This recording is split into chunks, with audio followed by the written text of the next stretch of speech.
Everyone, पिछले class हम लोग पढ़े थे माता का आंचल, जो भोलेनाथ का स्टोरी था, जिसके शिव पूजन सहायक के द्वारा लिखा गया।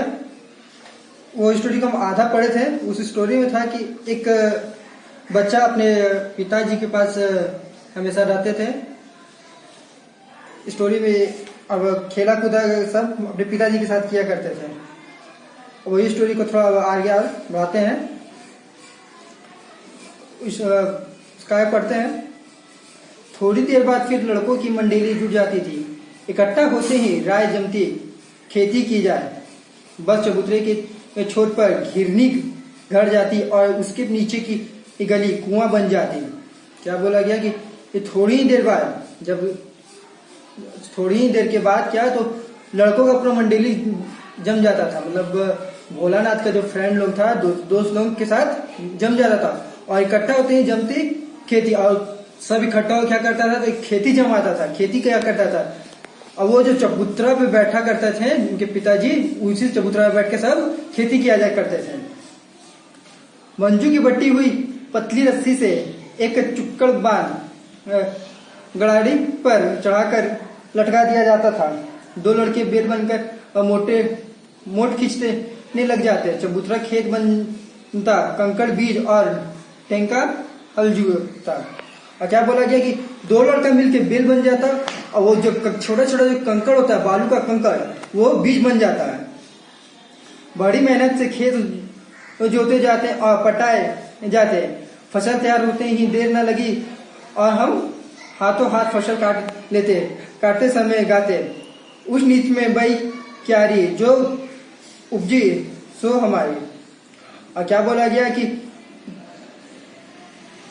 गया कि फसल तैयार होते ही तुरंत उसको हाथों हाथ काट लेता है। जैसे डाला गया बीज और बीज डालते ही तुरंत काट लिया जाता था। और वो फसल को मतलब झाड़ वो टिंगनी होता उससे फसल को बना लेता था। अब फसल काटने टाइम वो गाता था कि उस नीच की में बई क्यारी जो उपजी सो हमारी। ये गाना गा के वो लोग पूरा फसल को काट देता था। फसल को एक जगह रख के उसे पैरों से रोंद डालते थे। कसोटे का सूप बना के औसते और मिट्टी की दिए से तराजू ऊपर तौल कर राशि तैयार कर देते थे। इसी बीच बाबूजी आकर पूछ बैठते थे, इस साल की खेती कैसी रही भोलानाथ। और क्या कि बोला गया कि फसल वो काटने के बाद क्या करता था कि उसको जमीन में डाल के खुद पैर से ही उसको रोंद देता था और मिट्टी का तराजू बना के उसी से बटकारा बना देता था, उसी से तौल जो करता था। बस फिर क्या हम लोग जियो का त्यो खेत खलियान छोड़कर हंसते हुए भाग जाते थे। कैसी मौजी की खेती थी। और उसके जब बाबूजी आते थे तो क्या करते थे कि वो लोग वहीं से भाग जाते थे। ऐसे ऐसे नाटक लोग बराबर खेला करते थे। बटोही भी कुछ देर बिठकर हम लोग के तमाशे देख लेते थे। और ऐसे ऐसे नाटक को क्या करते थे कि हमेशा ऐसे ऐसे नाटक किया करते थे। और उनका जो अड़ोस पड़ोस था वो भी बैठ के ऐसे तमाशा को देखा करते थे। जब कभी हम लोग दर्दी के मेले में जाने वाले आदमियों का झुंड देख पाते तब कूद कर चिल्लाने लगते, चलो भाई दर्दी इस सतू पिसाई की मोटू। और जब दर्दी का मेला जब आता था, दर्दी का मेला हुआ कि किसी का बरात आता था तो क्या बोलता था कि चलो भाई दर्दी इस सतू पिसाई को मोटो। और ये गाना गा के सबको इकट्ठा किया जाता था। अगर किसी दूल्हे के आगे जाती हुई ओहरा पालकी देख पाते हैं तब खूब जोर से चिल्लाने लगते थे। और कोई दूल्हा का जब गाड़ी देख लेता था तो उसको देख के बहुत जोर से वो लोग चिल्लाने लगता था। भोलानाथ के फ्रेंड लोग। रहरी पुकार रही डोली के कन्या हमार मेहरी। और क्या बोलते थे लोग, पुकारते थे कि रहरी में रहरी पुकार रही डोली में कन्या हमारी। ये ऐसा बोल के वो गाना गाते थे।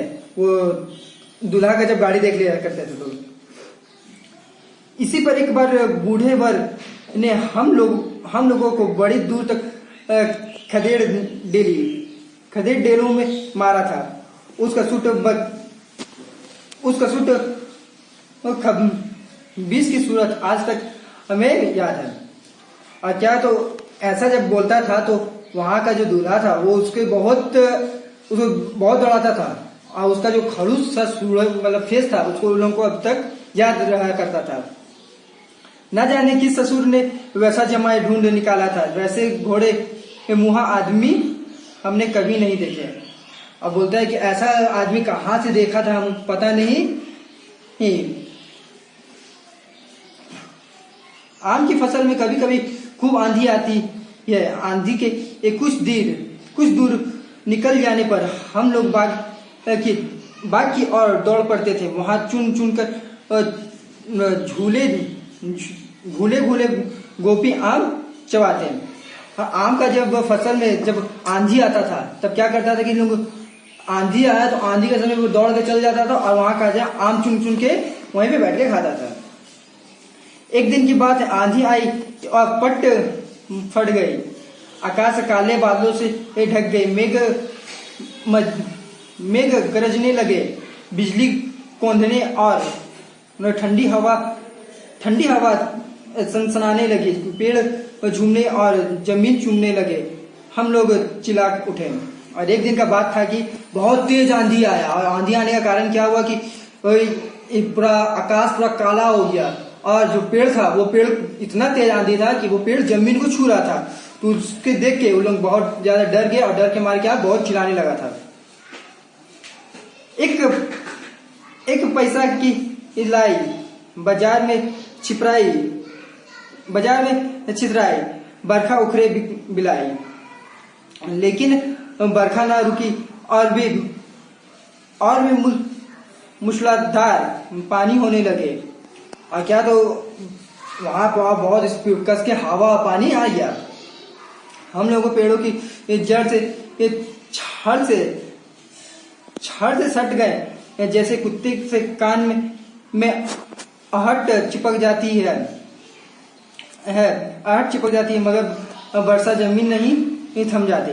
जैसे कुत्तों में जो छोटे छोटे जो किंकड़ होते हैं, छोटा सा जो पिल्लू होता है जो कुत्ता में पाया जाता है, उसी प्रकार वो लोग क्या किया कि इस पेड़ का जड़ में जाके एकदम चिपक गया था। वर्षा बंद होते ही भाग में बहुत से बिच्छू नजर आए। हम लोग डर कर भाग चले। हम लोगों में बेजू बड़ा ढीठ था। संयोग की बात बीच में मूसन तिवारी मिल गए। बेचारे बूढ़े आदमी को सूझता कम था। बेजू उसको चिढ़ाकर बोला, बूढ़ा बेईमान मांग करेला का चोखा। और उन लोगों के ग्रुप में एक बेजू नाम का लड़का था, वो जो बहुत नटखट था, और उसे एक आदमी मिला जो कि इसको अच्छा से दिखाई नहीं देता था। तो वो आदमी को चिढ़ा के बोलाता है क्या कि बूढ़ा बेईमान मांगे करेला का चोखा। और उसको आदमी क्या बोलता है, बूढ़ा ही बेईमान है। अब क्या मांग रहा है, बूढ़ा बेईमान है मांगे करेला का चोखा, ऐसा बोल के उसे चिढ़काया था। वो जो थोड़ा ये अंधा आदमी था वो। हम लोगों ने भी बेजू के सुर मिलाकर यही चिल्लाना शुरू कर दिया। सुमन तिवारी ने बेताशा खदेड़ा। हम लोग तो बस अपने अपने घर की ओर आंधी हो गए। और वो जब बेजू ऐसा बात बोला तो उसका जो और साथी मित्र था वो लोग भी इस सुर में मिला दिए। और जब वो तिवारी जी सुने तो उन लोगों को बहुत स्पीड दौड़ाया, तो उन लोग आंधी हो गया। सब अपने घर की ओर दौड़ पड़ा। जब हम लोग मिल सके तब तिवारी जी सीधे पाठशाला में चल गए। वहां से हमको और बेजू को पकड़ लाने के लिए 4 लड़के गिरफ्तार वारंट लेकर छोटे। इधर जो ही हम लोग घर पहुंचे तो ही गुरुजी के सिपाही हम लोगों पर टूट पड़े। बेजू तो 9-11 हो गए, हम पकड़ गए। फिर तो गुरुजी ने हमारी खूब खबर ली। और जब तिवारी जी का हाथ में लोग नहीं पाया, लोग नहीं पकड़ा पाया, लोग भाग गया, तो लोग क्या सब अपने अपने घर चल गया। तो वो लोग घर गया तो अब वो जो तिवारी जी थे वो उन लोगों के पाठशाला मतलब स्कूल में चले गए थे। स्कूल में जाके प्रिंसिपल सर को बोले कि ऐसा ऐसा बात किया आप लोगों का स्टूडेंट आपका स्टूडेंट किया। तो प्रिंसिपल जी जो थे वो अपने 4 लड़कों को भेजे, 4 लड़के को भेजे भोलानाथ का घर, और भोलानाथ का घर बेचकर उन लोगों को पकड़ा पाने के लिए बोले। तो वहां पे बेजू जो था वो 9-2-11 हो गया, मतलब वो वहां से भाग गया और पकड़ा गया भोलानाथ। भोलानाथ को गुरुजी बहुत खबर किए थे। बाबूजी यह हाल सुना, वह दौड़े हुए पाठशाला में आए, गोद में उठाकर हमें पुचकारे और फुसलाने लगे। हम दुलार में चुप होने वाले लड़के नहीं थे। रोते रोते उनका कंधा आंसुओं से तर कर दिए। वह गुरुजी एक चिरोरी करके हमें घर ले चले। अब बाबूजी जब ऐसा हाल सुने तो बाबूजी भी वहां पे पहुंचे, उनका पिताजी भी वहां पे पहुंचे और बाबूजी उनको बहुत फुसला के पूछना की कोशिश की कि बताओ इसका क्या काम किया तुम। तो पर वो इतना ढीठ था कि वो बताने वाला नहीं था। अब वो गुरुजी को थोड़ा मना के क्या बोले कि हमको जाने दिया, वो घर चल गए। रास्ते में फिर हमारे साथी लड़कों का झुंड मिला, वे जोर जोर नाचते गाते थे। और जब वो घर आ रहा था तो क्या है, तो रास्ते में उसका दोस्त लोग मिलजुल गया। वो लोग दोस्त लोग गा रहा था कि माई पकाई ये गरम गरम पुआ, हम खाए पुआ ना खेलब जुआ। वो लोग गाना गा रहा था कि माई पकाई गरम गरम पुआ, हम खाए पुआ ना खेलब जुआ। फिर क्या था, हमारा रोना धोना भूल गया। हम हट के बाबूजी के गोद से उतर पड़े और लड़कों की मंडली में मिलकर लगे वही तान सुर अपनाए। और क्या है, तो भोलानाथ जो था कि वो बाबूजी का गोद से उतर के वो जो उनका फ्रेंड लोग गा रहा था, भोलानाथ जी का जो फ्रेंड लोग गा रहा था, उसी का सुरताल में मिला दिया। तब तक सब लड़के सामने वाले मकई के खेत में दौड़ पड़े। उसमें चिड़िया का झुंड चढ़ रहा था। वे दौड़ कर उन्हें पकड़ने लगे, पर एक भी हाथ न आए। हम खेत में अलग ही खड़े होकर गा रहे थे, राम जी की चिड़ई, राम जी का खेत, खा लो चिड़ई भर भर पेट। और उनका दोस्त लोग क्या किया कि वो गाना गाने के बाद वो खेत की ओर दौड़, मकई का खेत की ओर दौड़ पड़ा। और वहाँ चिड़िया का बहुत सारा चिड़िया था, उसको पकड़ने की कोशिश किया। पर भोलानाथ जी क्या किया कि वो साइड में जाके खड़ा हो गए, और साइड में खड़ा हो गए के बोल रहे हैं कि राम जी की चिड़ई, राम जी का खेत, खा लो चिड़ई भर भर पेट। वो ऐसा गाना गा रहे हैं। हमसे कुछ दूर बाबूजी और हमारे गांव के कई आदमी खड़े होकर तमाशा देख रहे थे और यही कहकर हंसते थे कि ये चिड़िया की जान जाए, लड़कों का खिलौना, सचमुच लड़के और बंदर पराए पीर नहीं समझते। और उस बाबूजी भोलानाथ से थोड़ा सा दूर बाबूजी और उनके कुछ साथी, ये लोग बाबूजी के कुछ साथी वहां पे खड़े थे। अब वो लोग बोल रहे थे कि बच्चे लोग और बंदरों में कोई अंतर नहीं है। एक टीले पर जाकर हम लोग चूहे के बिल में पानी उछलने लगे। नीचे से ऊपर पानी फेंकना था। हम सब थक गए। तब तक गणेश जी के चूहे की रक्षा के लिए शिव जी का सांप निकल आया। रोते चिल्लाते हम लोग बेतहाशा भाग चले। कोई औंधा गिरा, कोई अंटाचे। और फिर थोड़ी देर बाद क्या किया उन लोगों की, एक चूहा का बिल दिखा और तो उसमें क्या किया, पानी डालने लगा। तो चूहा निकला, तो चूहा को देखकर एक सांप भी आया। वो सांप को देख के उनका जो फ्रेंड लोग था, उनका भोलानाथ जी लोग सब डर के मारे वहां से भागने लगे। और भागते भागते कोई इधर गिर रहा, कोई उधर गिर रहा, सब गिरते गिरते भाग रहे थे। किसी का सिर फूटा, किसी के दांत टूटे, सभी गिरते पड़ते भागे। हमारे सारी देह लहू लुहान हो गई। पैरों के तलवे कांटे से छल्लित हो गए। और कोई इधर भागा, कोई उधर भागा, किसी का सर फूटा, किसी का कुछ फूटा। और सब लहू लुहान हो गया, मतलब सब वहां से भाग गया। और भोलानाथ जी का क्या था, पैर के तलवे में कांटे से छल्लित हो गया, मतलब कांटा गड़ गया था।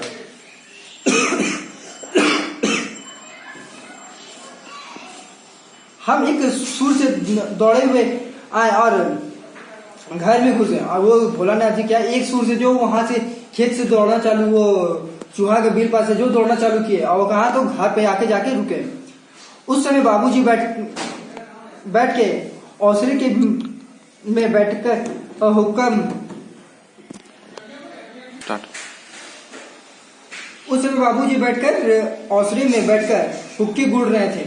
उन्होंने हमें बहुत पुकारा, पर उनकी अनसुनी करके हमने दौड़ के हुए मैया के पास ही चल गए, जाकर उसी की गोद में शरण ली। और जब भोलानाथ जी आए तो उनके पिताजी एक हुक्का के जगह पर बैठ के हुक्का पी रहे थे, और उसके पिताजी उनको बुलाया कि आओ भोलानाथ क्या हुआ, पर वो उनके बात को अनसुना करके वो अपने मैया की गोद में जाके बैठ गया। मैया चावल अनमिया कर रही थी, हम उसी के आंचल में छिप गए। हमें डर के कांपने देखकर जोर से रो पड़ी और सब काम छोड़ बैठी। अधीर होकर हमें हमारे भय का कारण पूछने लगी। कभी हमें अंग भर दबाती और कभी हमारे अंगों को अपने आंचल से पोंछकर हमें चूम लेती। बड़े संकट में पड़ गए, और उसे इतना डर, भोलानाथ को इतना डर देख के उसकी मैया क्या कि उसे मैया को भी डर हो गया कि क्या हुआ। अब भोलानाथ जी से पूरा पूछ रहे कि क्या हुआ बताओ, पर भोलानाथ जी बता नहीं रहे थे डर के मारे। और उसकी मैया अपने आंचल से उसे कभी फेस पोंछ रहे हैं, कभी उसके फेस को चूम रहे थे। झटपट हल्दी पीसकर हमारे घावों पर थोपी गई। घर में कुराम मच गए। हम केवल धीमे सुर में सा कहते हुए मैया के आंचल में लुक गए थे। और घर में क्या हो गया, वो हल्दी के पीस कर उनका जो पैर में कांटा चुभ गया था वहां पे लगाया गया, और घर में पूरा एकदम उदंग मच गया था कि क्या हो गया जो भोलानाथ इतना डर गया है। सारा शरीर थर थर कांप रहा था, रोंगटे खड़े हो गए थे, और उनका शरीर पूरा एकदम कांप रहा था, और उनका जो शरीर का जो रोमा था वो पूरा एकदम खड़े हो गए थे। हम आंखें खोलना चाहते थे पर वे खुलती नहीं थी, और वो आंखें खोलना चाहते थे पर वो उनकी आंख खुल नहीं पा रही थी। हमारे कपते हुए ओठों को मैया बार बार निहार कर रोती और बड़े लाड से हमें गले लगा लेती, और उनका जो ओठ था वो बहुत कांप रहा था। और उनकी मैया जब बार बार देखती तो उसे क्या करती कि उसे बार बार गले लगा लेती। इसी समय बाबूजी दौड़े आकर झट हमारे मैया की गोद से हम अपनी गोद में लेने लगे, पर हम मैया के आंचल की प्रेमी और शांति से चंडवे की छाया न छोड़ी। और उसके बाबूजी आए उनके पास और भोलानाथ को, उसके मैया को बोल भोलानाथ को दो हम, पर वो भोलानाथ जी उनके मैया के आंचल में ही रहना वो पसंद किया, वो आए नहीं। ये स्टोरी यहीं पे समाप्त होता है। इसका कुछ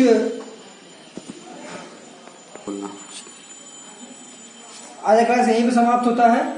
और ये स्टोरी हम लोग को समझ में क्या आया कि भोलानाथ जी अपने पिताजी से मेल मिलाप रखते थे, अपने पिताजी के साथ खेला कूदा करते थे, परंतु जब उनके संकट के आया तो क्या किए कि अपने मैया के पास चल गए, अपने पिताजी के पास नहीं। इससे एक साबित होता है कि पिताजी कितना भी प्रेम कर लें पर मैया का जो मोह माया होता है वो बच्चा को आश्रित कर देता है, वो उससे बच्चा भूल नहीं पाता है। ये स्टोरी यहीं पे समाप्त हुआ। इसका कुछ क्वेश्चन आंसर है, उसको बनाना है, और जो नहीं आए वो सर से पूछना है। Thank you.